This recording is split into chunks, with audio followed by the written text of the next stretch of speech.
Okay, so today what we're going to do is going to be continuing to build on what we've been doing with the self-esteem, the 4 pillars, our foundations, our very sense of self, that foundation of that's at the core of our sense of self. Yesterday we did quite a big focus on belonging, and that's brought up a certain amount of stuff. And today we're really going to bring that self-esteem focus in relationship with childhood. As I mentioned the other day, things that impact our sense of self-esteem influence how much we feel we belong, or we feel we're worthy, or we can allow our uniqueness to be expressed, or you exercise a self-determination. It's very influenced by the impacts of our experience, what happens to us in our lives, whether we are well loved and supported, or we have a harsher life, and it's to a great degree depends on what we make of those experiences that happen in our lives. So it's not so much what happens to us, is the meaning we give to these things that happen to us, how we respond to it, and what we make of it. And whether we make things that happen in our lives that may not be super pleasant, that may be challenging, means something about us. If somebody doesn't want to play with us, do we just accept that they might not be in the mood, or they're just not interested? Or do we make it mean that there's something wrong with us? That they don't want to play with us means that there's something wrong with us. So we're really going to bring the focus with all of that on the impacts that we've all experienced from birth, or even the womb, if that's relevant. So from birth and the womb, and through childhood and the teenage years. So really that whole cycle of formative years, maybe the first 15 or 16 years or so, or maybe 17, maybe 18. Okay, let's go to 18. But really, because this is when a lot of us, we build and establish a sense of identity, who we are, how we define ourselves, and our sense of self-esteem is a big part of that. And having recently become a mother, I can really see with my daughter how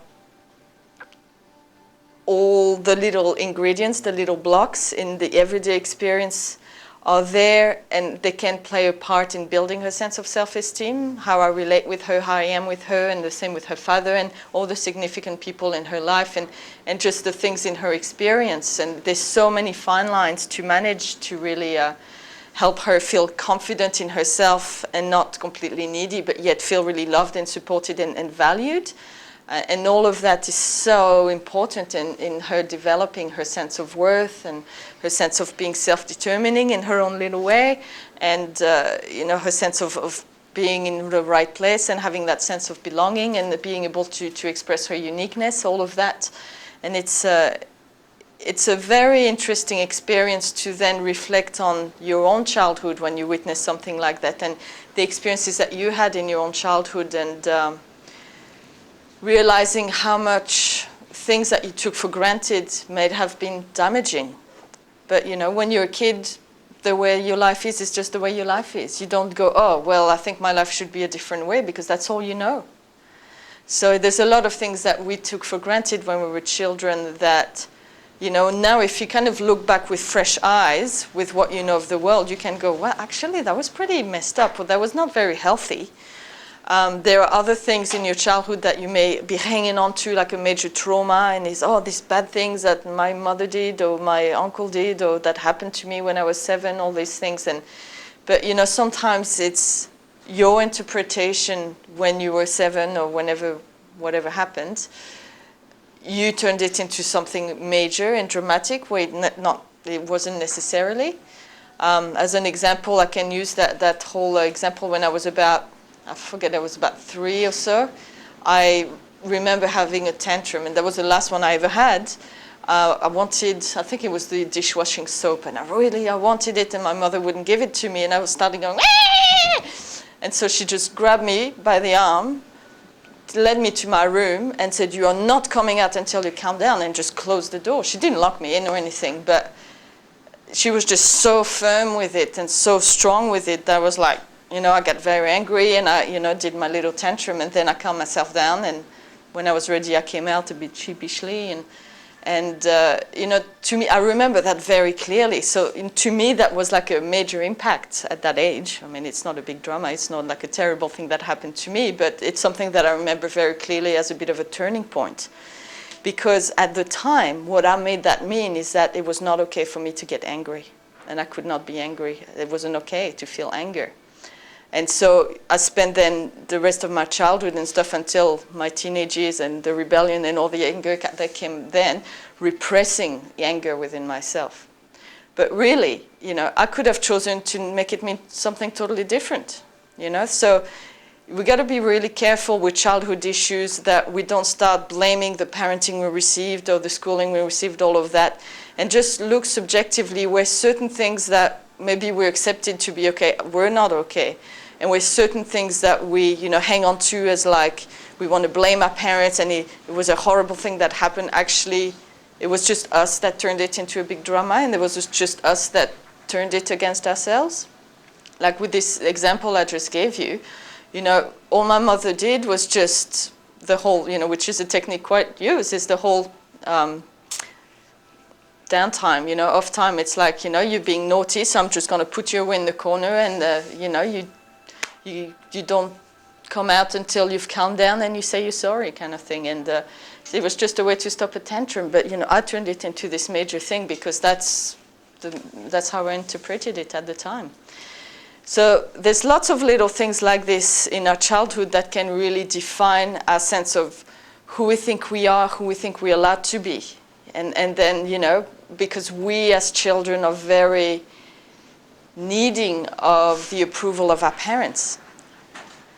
Well, we just do a lot of things to fit to the expectation that our parents have for us. And this may or may not be a good thing, but it's part of a natural mechanism. When children are very little, they need to be guided by their parents. A baby that comes into the world, they don't know anything. They don't know right, they don't know wrong, they don't know that it's not okay to hit someone because you want to eat their piece of cheese, or, they don't know anything. So they need to learn the difference about what's okay and what's not okay, what's right and what's wrong.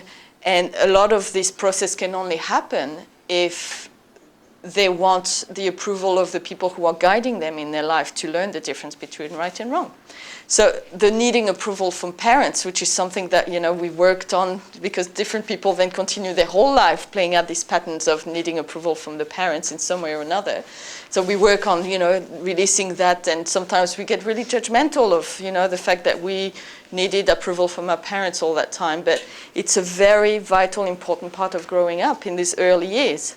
But then what happens is that once you start to grow and you get a bit older and you start to individualize and become more independent, you have to learn to develop your own sense of self-approval, your own radar for right and wrong, and develop your own sense of intuition and eventually knowing. And unfortunately, when we get very caught up in the dynamics in the relationships with significant others in our childhood and teenage years, then there's a whole thing of wanting to belong and fit in with the different crowds when we're in our teens, all of that. And when we get so caught up in these dynamics, we really install coping mechanisms and strategies and beliefs in order to be able to survive, to be approved of, to be liked, to fit in, to get whatever it is that we want to get from the significant others in our life. And a lot of people in this world don't outgrow this. They're still, they're 30, 40, 50 years old, and they still function out of that, at least in part, that foundation that they installed when they were children. So, you met people that are in their 40s, 50s that still play out a need for approval from their mother or their father or both, or maybe it's their big brother or someone that they adulated when they were kids.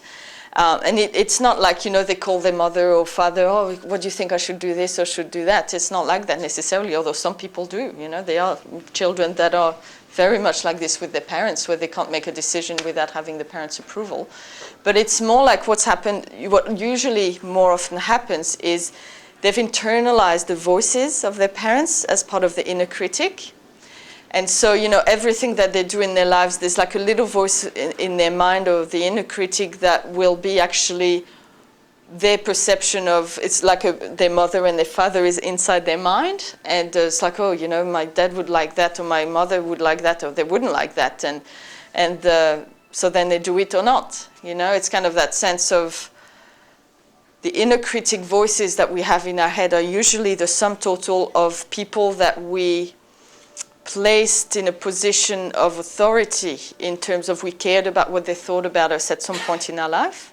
So it can be a partner or ex-partner, it can be teachers, it can be parents, it can be someone we admired at school, it can be mentors, it can be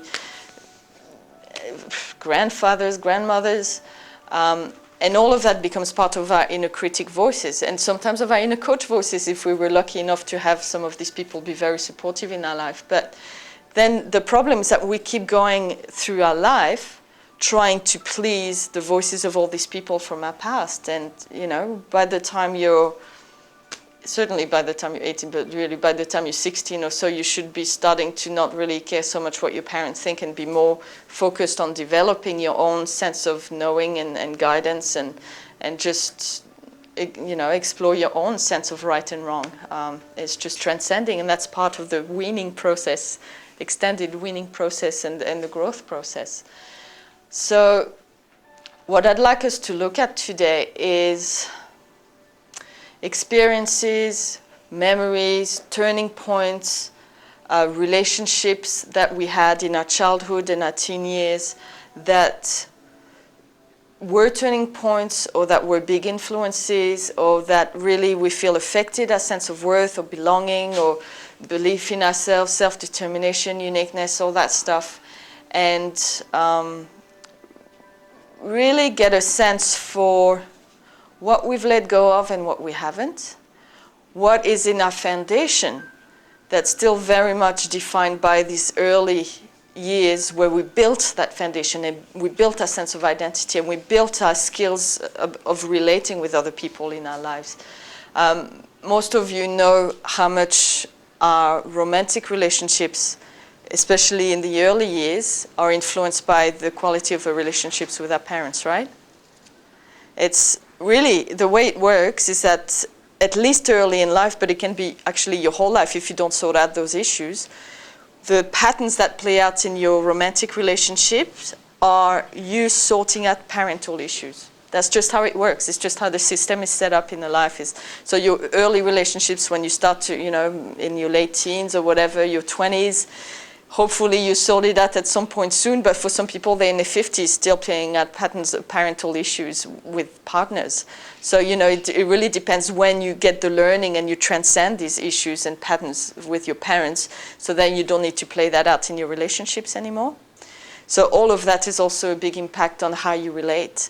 And, you know, there's many examples of that. I mean, I shared yesterday when we were having a group discussion of the pattern that I had of going for this kind of like artistic bad boys. And, you know, I did that over and over again. And every time it was a bloody disaster, you know. But until the disaster was just crossing a line that I was not okay with.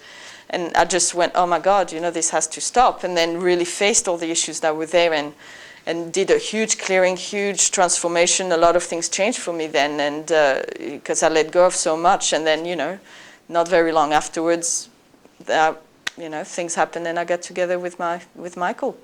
So, and you know, there's no parental issues there. It's just it's a whole different experience, very different from any relationships I've had before.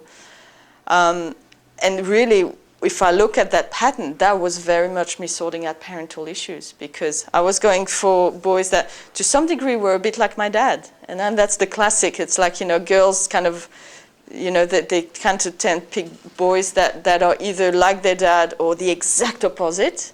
And with men, it's a bit the same. You know, they pick girls that are either exactly the opposite of their mother, because it's that rebellion thing. You're rebelling. Or they pick someone who will be like their mother in some way or another. And that's, you know, to help you transcend all of this. And once you do, then you start manifesting very different sorts of relationship that will be much more right for you. And so for me, I was going like, but I will be like my dad, because, you know, when he was younger, my dad was like that. Yeah, he was a bit of a bad boy. He was a bit, you know, on the fringe and alternative and all that, you know, and a bit wild. And, you know, a lot of issues there where my mother was very controlling and very much wanting to have me to herself and to some degree to keep my dad at bay. So I constantly, even though I loved my dad and he loved me too, I had constantly this experience of not being as close to him as I wanted to. So I always went for these boys that were like a bit unavailable or didn't really want to be too close. So, you know, so it's exactly the same issues. It was just dressed up differently. And of course, at the time, I didn't realize it, but that was the issues that were playing up. And so if you want to have healthy relationships in your life, and, you know, the romantic thing is how it plays out the most obvious, but not just that. You know, sometimes close friendships can do that, where you know, like some people who, if they had like very controlling parents that, you know, did everything for them and all of that, then when they find themselves living their own life, being more independent, they will need to have someone, and sometimes it's a best friend, sometimes it's, you know, a group of friends that will have that for them, that will be kind of that controlling influence that continues to tell them how they should live their life and how they should, you know, wear their knickers and all that stuff. And so, it plays out in lots of different ways. So in the same way, some of us, you know, felt very valued when we grew up. Maybe. Is there anyone here that felt completely valued and accepted in their uniqueness and all that when we were growing up? No. Yeah. It's rare. Because let's face it, you know, there's not many people in the world that have really got their shits together. You know, most people, we have issues, we have shortcomings, we have fears, we have patterns, we have beliefs. And, you know, our parents, I don't think any of our parents were Jesus or the reincarnation of Mother Mary or any of that. So, you know, they probably had a certain amount of baggage of their own. And I'm sure they did the best that they were able to and the best they could. But baggage plays out, so, you know, maybe they want you to live the life they could never have because they have lots of judgment and regrets around missed opportunities, and that puts a lot of expectation on you, and that means that they're trying to mold you to be the person that they didn't become, that they wish they had become. And to them, that's really doing the best because, you know, that's really, that's the best life that I wish I could have had, so that's what I want for my child. So to them, that's love. Not necessarily understanding that that may or may not be the right path for you. So that can really, you know, make you feel that the way you are and what you want and all of that is not okay. Or so, you know, straight away your uniqueness pillar goes down, your worthiness pillar goes down. The sense of belonging gets very affected because, you know, you don't feel that what you naturally have an affinity with fits in with what people around you want and want for you. And obviously, you know, if you have parents really pushing you in a particular direction, maybe it's not helping you strengthen your sense of self-determination because you feel you just have to go along with the life that's been designed for you rather than make your own choices and be the master of your own destiny. It's just one example. You know, maybe your parents were more the contrary, really, you know, like completely no boundaries, you can do whatever you want, you know, just the word no is not heard very much at home and so on. And usually what happens with kids that have parents that are really lax and really just, oh, you can do whatever you want, it's fine, is that their sense of self-esteem actually plummets because the way a child interprets that is that my parents don't care. So, you know, like there was this whole vogue of parenting there for a while, which is that permissive parenting of, you know, let the child explore and express themselves and do whatever they want. And, you know, the children usually turn into complete egos. They become demanding, they become self-absorbed, they become arrogant and all of that. But also behind it, they have this really low sense of self-esteem because they didn't get the guidance and the boundaries and the direction given by the parents that they needed. So they feel like their parents didn't care enough about them to give them these things that they needed in life, that all children need in life. You know, your parents were probably somewhere in the middle, but I'm sure there's patterns there, there's things you experienced in your life that were really affected your worthiness, your self-determination, your uniqueness, and your belonging in some way or another.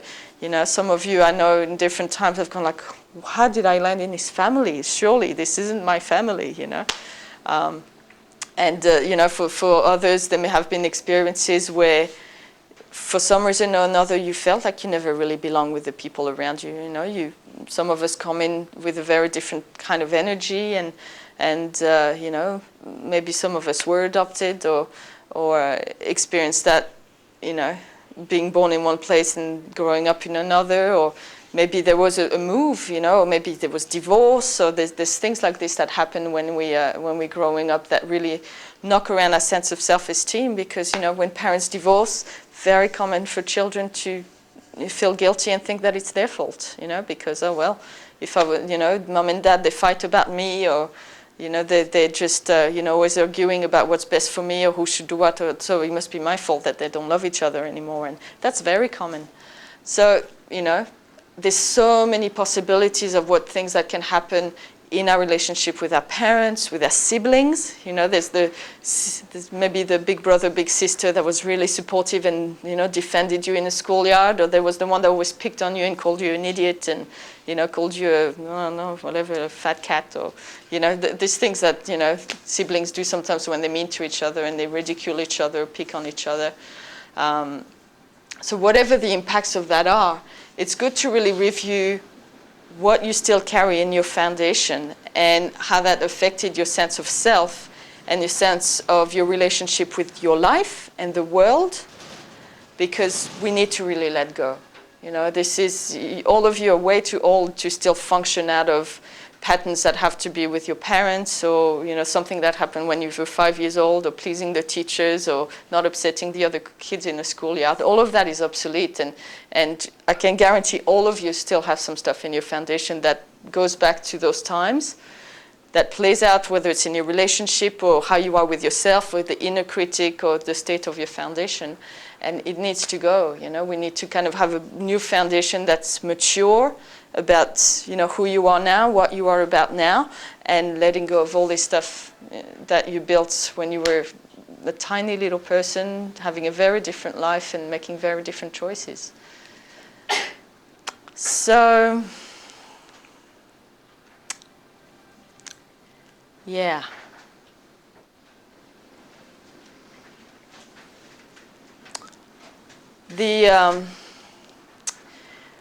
From my experience in a family situation, building the sense of self-esteem, the mother often has more of an influence on your inner sense of self-esteem, in your relationship with yourself, in your innerness.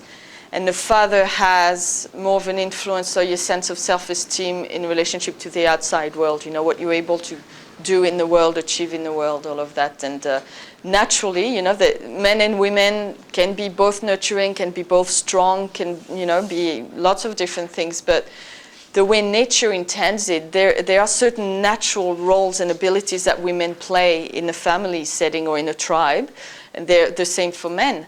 And in a family, you know, women are the most important, naturally, hopefully if the mother has been around at the time, provider of nurture and growth in the very early years, you know, when they're babies. Like, fathers are usually not as interested with babies as when the kids grow up and they walk and talk and can actually do things with them. And that's the most common thing. Doesn't mean that the men don't like babies or whatever, but they really usually start to bond and get more heavily involved with the child when the child starts to actually, you know, become a little person, so to speak. And that's because, you know, the mother's natural role is really providing that early sense of self-esteem in your innerness, and then the father helps develop that in terms of how that relates with the outside world. And depending how that was for us, you know, sometimes the mothers can be overprotective, and then what that does is, you know, because they're working on that self-esteem in your innerness, is actually prevent you to feel that sense of competence in the world. And fathers, you know, to the contrary, sometimes can be all about, you know, going out and doing things in the world and so on, but not necessarily really open to talk about feelings or relate with you in terms of your innerness. And so that can be, you know, that can also create some issues there. Parenting, depending how it's handled, can really help a child become strong and resilient and independent in themselves, so they become capable, strong adults with a healthy sense of self-esteem. Or sometimes it's really, you know, the parents get attached and if express their parenting in a way that actually maybe overprotects, maybe trying to do stuff for the kid because, you know, that's a loving thing to do. You do things for them, you make their life easier, so they have more free time to play, all that stuff. And then by the time the child grows up, they're not feeling really capable and competent to go out in the world and do things. And, you know, that was my experience, that a lot of, you know, overprotected, controlling, doing a lot of things for me with the best of intention, you know, to just so I could have some, you know, life is hard enough, so until I have to do it myself, then, you know, I'm going to do as much as I can for my daughter. And what happened is that I came out of, you know, I went into uni and stuff, and all these things I had to do for myself that I didn't necessarily know how. I mean, you know, I knew certain things like cooking and all that, but there's a lot of everyday things like dealing with administration and authority and looking for jobs and doing different things that I had no idea, because I was never really empowered to kind of do certain things for myself that I could have done. That was a bit of a learning curve, you know, going to uni, and then I traveled and went to England from France, you know, and I didn't speak fluent English at the time as much as I do now. And so it was a real learning curve in realizing how much other kids that I met and other people my age that I met had been taught to do or had been given to do. It's like, well, that's your job, that's your task, you have to do this, you do your laundry, you do this, you do that, and you take care of this thing for your school application and so on, where all of that was done for me. And then I came out into the world and I was like, oh my God, and I felt so incompetent and I felt so unable to deal with all this stuff. It was very intimidating for me, and that was a real learning curve. And, you know, there's other parents that just leave their children to just cope for themselves and do it all themselves. And these kids may, you know, be very competent in the outside world and stuff, but feel really that no one was ever really there for them. And so they can grow up as being these adults that are kind of really not very open emotionally, you know, and they need to do it themselves. They're not very good at receiving help. So lots of things can really affect your behavior and the way you feel about yourself and the way you feel about life and how you're able to cope with life and handle life's challenges. So that's what I want us to really look at and feel into today. How is that for everyone? Anyone is confused by it or has any questions?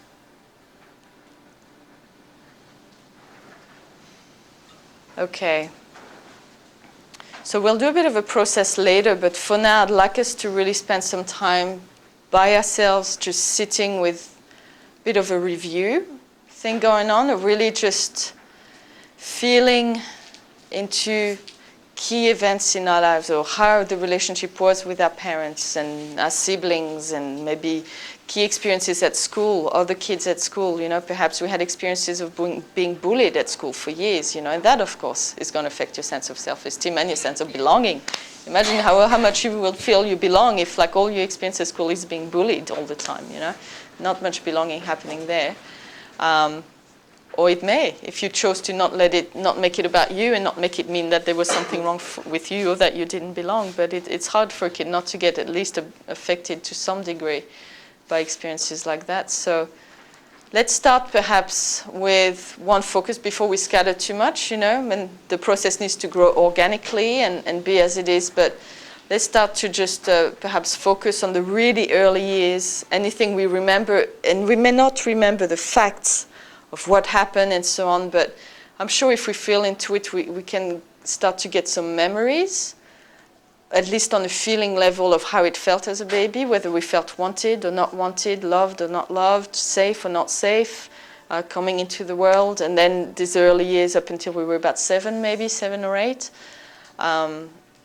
You know, let's just spend a bit of time feeling into that. And we may remember certain things that happened, we may not, but there's certainly feelings. If we put our intention on there, find that part of you that may be unresolved, that maybe is still like a little inner baby or inner small child of quite a small age. Because what happens with all this talk of the inner child as well is that certain things, traumas and painful experiences, defining experiences that we judge, that really hurt us, that we struggle with when we're very little, is like a part of our energy, and our psyche freezes up at that time.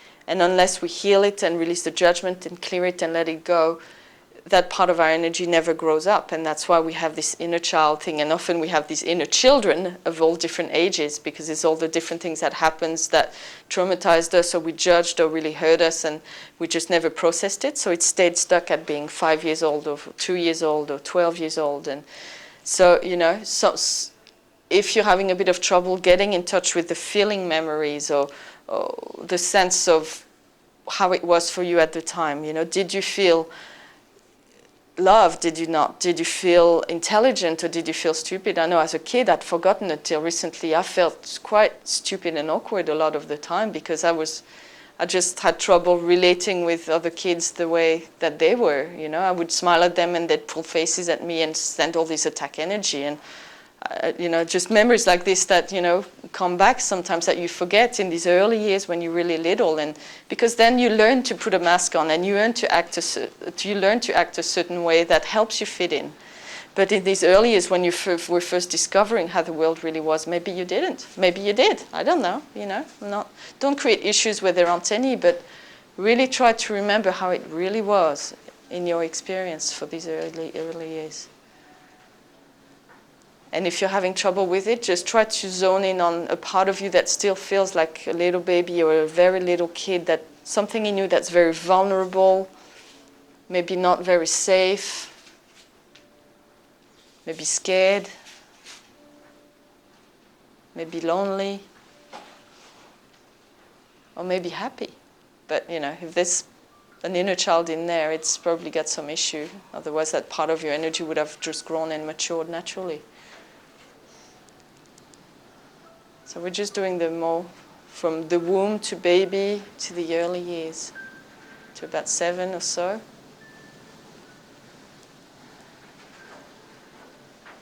Your physical body will have its own memory. Your emotions, your mental body, all of that will have their own memories.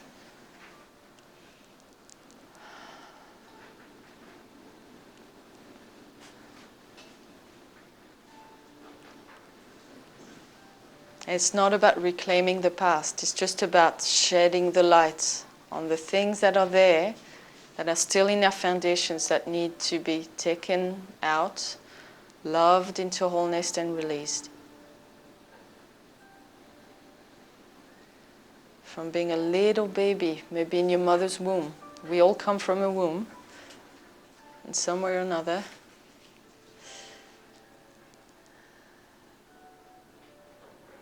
That first experience of coming out in the world.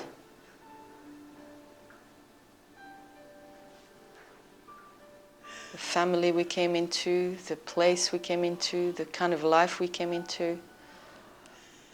How did that affect our sense of feeling safe in the world?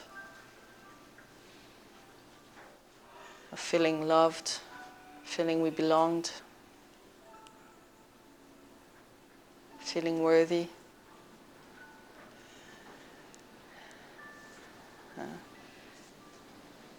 You know, don't get too caught up in the story, just really shed the light on whether there's still feelings and issues there. That's what we want. Some of you have worked on some of this stuff, so don't recreate issues where you've cleared stuff. But if there's feelings and there's resistance, there's something there, just embrace the feeling.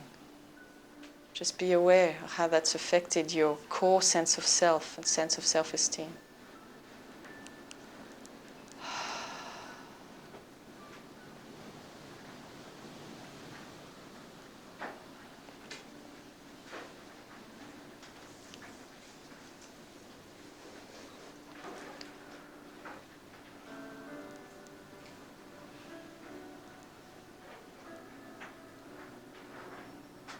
We're going to just stay with that for a while. Just allowing the feelings to bubble up very organically, to allow the awareness, the realizations to happen. We keep breathing, we stay present with it. We keep making space for the feelings, for the issues.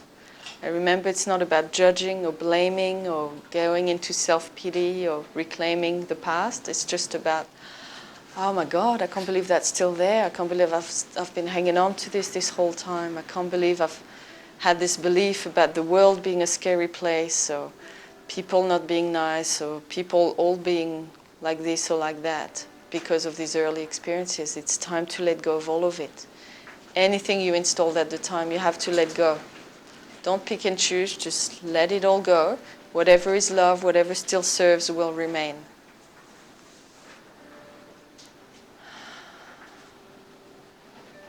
Keep breathing, make peace with it, acknowledge what's there, accept, let it go, and then re-choose healthy foundations as you are now, whatever age you are now, with all you know and all the wisdom you have. It's just time for that little child to be laid to rest, because you are no longer that little child. So dispelling the myths of our childhood, how we chose to see it in order to cope or to not take responsibility, to justify our way of being. Maybe we wanted to rebel, so we just made it all a bad thing and it was all our parents' fault. Or maybe in order to cope, we just build this illusion of our childhood being great and our parents being unconditionally loving. How was it really? Feel the feelings. See it for what it is. Feel it for what it is. Let go. You gotta let go. This does not define me anymore.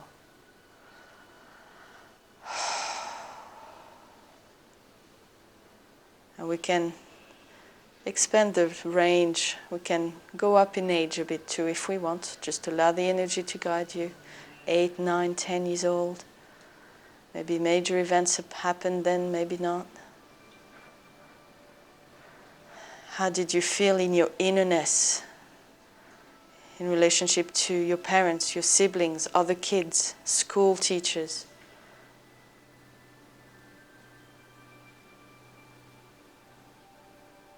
How was it really to be you inside when you were little? How did you feel about yourself? What did you believe about yourself? About your place in the world? Just acknowledge all of it and make peace with it. This is wonderful healing opportunities.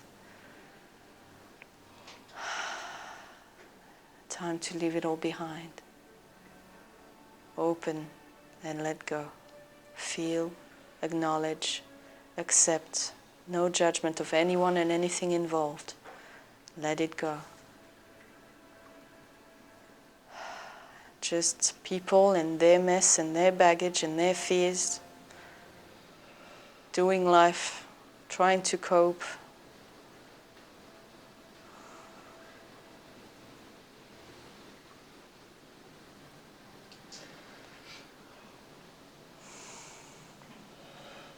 Allow that little girl, little boy to be embraced, to be welcome home, to be able to let go of that baggage, to realize that none of it is keeping her imprisoned or him stuck, that she or he was free all along, that he or she belonged all along, was worthy all along, had a right to express his or her uniqueness all along.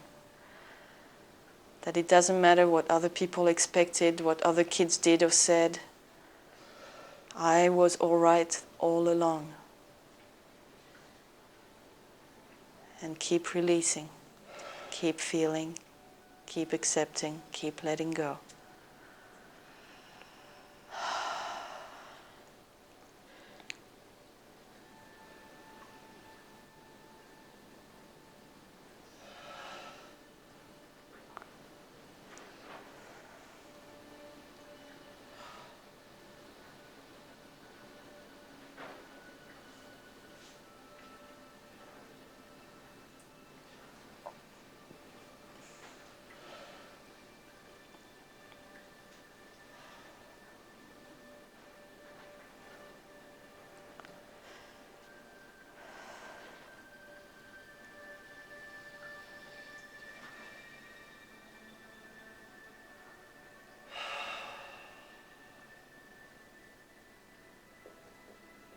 I'm all right, and I was always okay.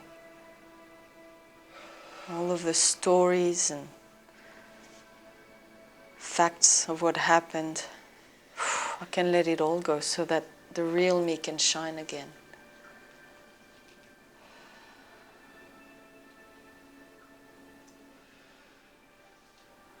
That's it, just expurge the pain. Let it all come out, let it all be released. We choose love, we choose healthy self-esteem, we choose that knowing that you are absolutely worthy and were always so. And you always belonged. You may not have belonged in that particular place where you were back then, but you always belonged here in this world and with love and with spirit and with yourself. And there was always a place you were going to land in where you really belonged. Turn it all into a blessing. All the hardships, all the pain, all the ridicule, the abandonment. Accept it, make room for the healing, and turn it into a blessing. Turn it into something that made you better, stronger, more compassionate, more caring, more competent.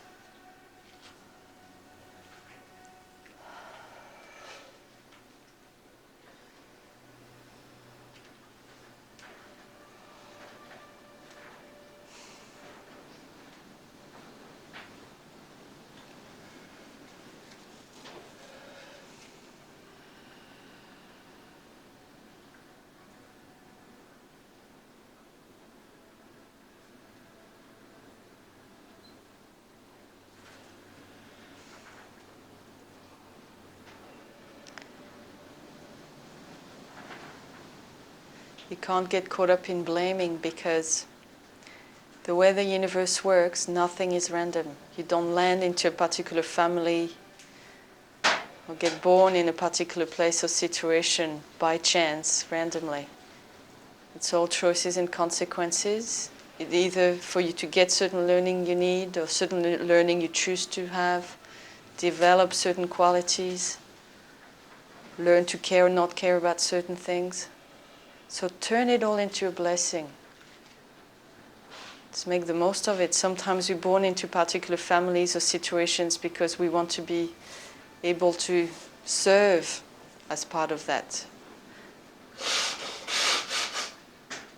Maybe we want to be able to help abused children, so we get born into a situation where we get abused. That everything's possible. There's lots of possibilities, but nothing is by chance or random. So there was always a reason that we were born where we were, with the family we were, and had the early experiences we had. It's not about it being fair or unfair, it's not about blaming. It's about healing, feeling, letting go, accepting, and turning it into a blessing, getting the gifts from it. How has this made me a better person, a stronger person? What skill or understanding has this given me?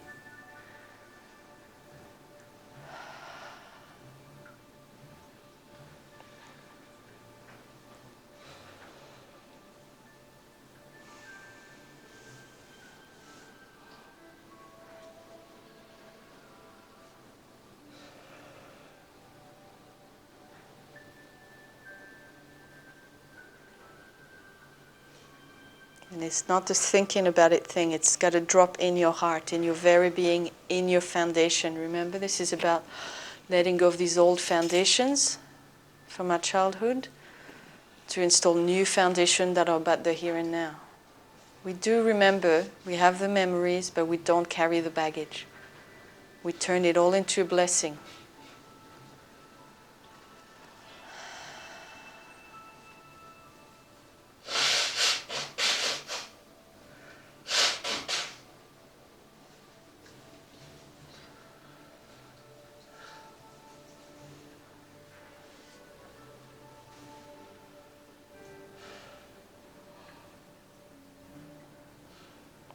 This is not who I am.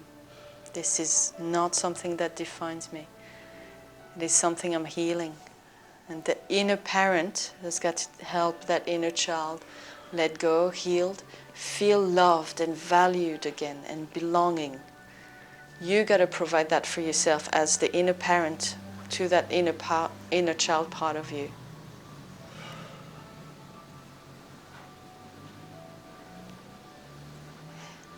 Nurture that part of you to grow up, to mature with a healthy sense of worthiness, uniqueness, belonging, and self-determination. Even as a child, I was never a victim. I always was the captain of my own destiny. And right now, I'm turning it all into a blessing to make this count.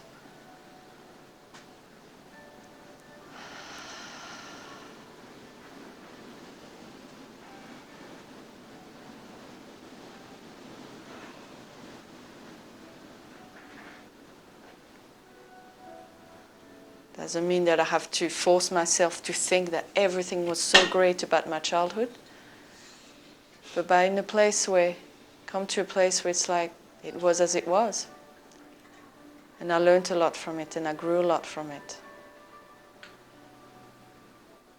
But it doesn't define who I am now.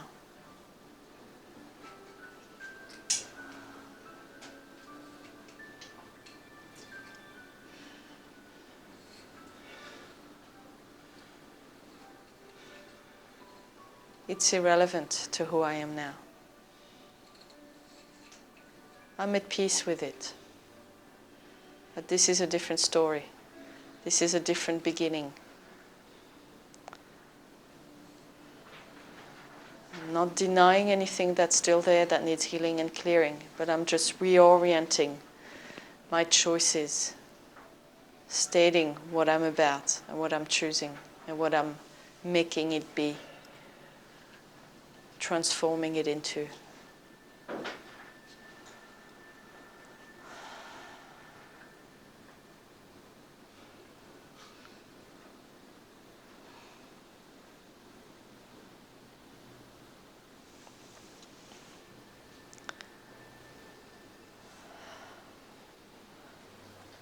Allow that sense of innerness, that foundation at your core, to start to feel different as you let go and let go. And more feelings may come up, and there may be a lot more to let go of, and we'll continue working with that process through the evening and tomorrow. So there's no urgency, but we got to keep flowing and keep letting go. It's not about wallowing or hanging on or judging. It's about liberating ourselves from the past.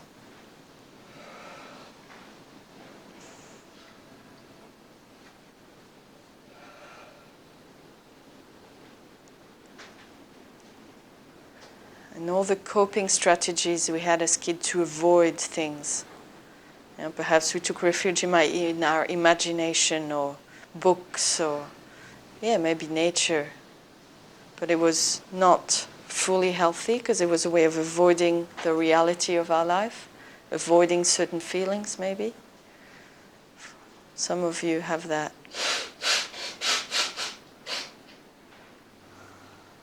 You got to also let go of those coping mechanisms and face how it really was, to heal, to clear, to make peace, to let go, and be liberated from it all, rather than be in denial.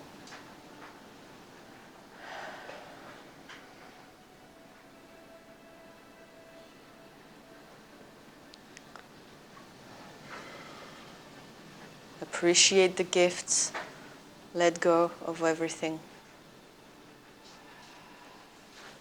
Let go of who you were. Let go of who you've been until now based on those stories and those impacts. That person no longer exists. Who do you choose to be now? Okay. So the whole thing with realizing that certain patterns replace certain triggers we've been triggered into it time and time again since when we first installed that pattern or we first had that experience and that hurt, the original impact, the original hurt.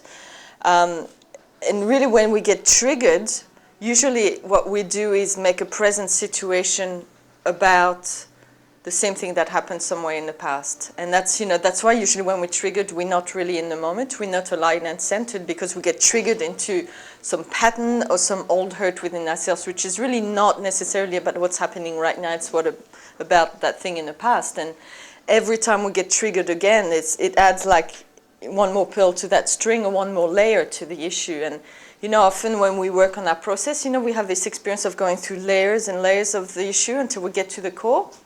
That's, you know, that's basically another experience of the same thing, where all the layers are all the time where we indulge that and we reacted in that way, and we got triggered into the same thing. And the core is the original hurt, the original impact that installed that pattern. You know, and that plays out a lot in all kinds of relationship where, you know, somebody says something and we get really triggered. It's like, oh, you know, you're like my father and you're doing this to me. And, you know, and the person, well, sometimes it can be similar, a similar situation, because that's something you need to grow out of, you need to transcend.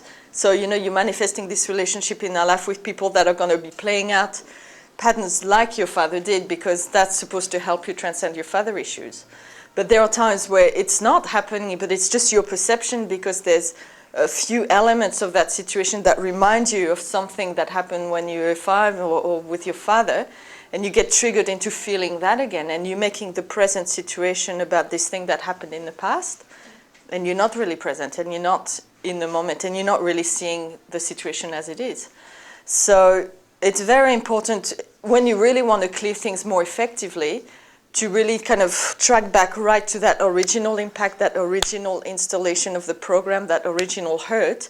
And then what you can do, instead of going layer after layer after layer after layer, till finally you get to the core, if you can manage to get straight to the core, then you can take the whole chain out right from the beginning, and all the layers, you bust them out, all that from the inside, from the core. So it makes the process a lot more efficient and quicker than having to work layer through layer. But there are times where we can't quite get to the core. Maybe we have too many layers, or we still have to let go of some judgment. And sometimes we have to work through some layers before we can then drop directly into the core. That happens. So you can't necessarily also really, you know, judge yourself and have expectations that you always need to go straight to the core issues, because sometimes you need to kind of work through a few things first before you're able to do that. That happens as well. But, you know, a lot of it, that's why when, you know, I work with my students and I facilitate processes, I really go into this whole what's behind that, or what's underneath that. Go what's behind that, what's underneath that, and keep going until you get into like, all these reactions, all these stories of situations in my life, and all the times where I got triggered into this feeling. It's really, in the end, at core, it's about this thing that happened when I was 5 or maybe 10 lifetimes ago. And, you know, you get a sense. And once you can really clear that and pull the roots out, then you can pull the whole thing out. And that can be very transformational.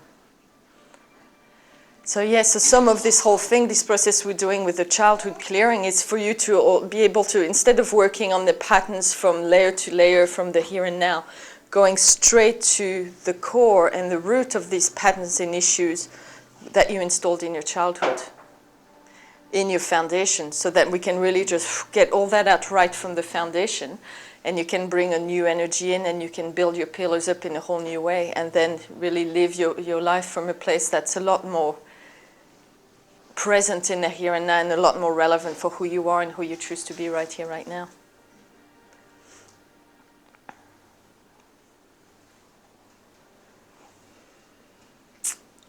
Nice one. So that's why it's important for that process to allow yourself to gently sink into these deeper places within yourself that are still stuck in those early years and ages, and to sink into that core part of yourself where you have more of these roots and core things anchored in your foundation, and to be able to clear that. And that will change the way you relate with yourself, the way you relate with your life, the way you relate with the various people in your life. And you know, when you really do that, it's not something that necessarily happens like this. You know, a shift, once you make a choice and you really release something and you feel the feelings and you go right to the core, you can feel a shift straight away. Like as if I was sharing, I don't feel like myself anymore in this area. And so, you know, something's been released, and you can feel the shift.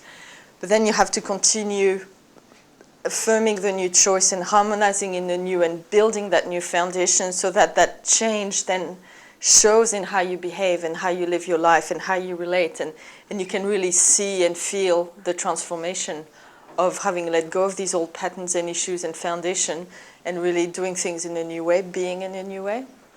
And you know, that's something that's that integration phase we talked about the other day. We know you have the realization, you've had the shift and the healing, the new energy's coming. Now you have to integrate it to really make sure that it takes root and it expands and it keeps growing and blooming and showing in your inner experience and in your outer experience. And you know, that just takes a bit of time and a bit of commitment and staying with it, because that's what you choose for yourself.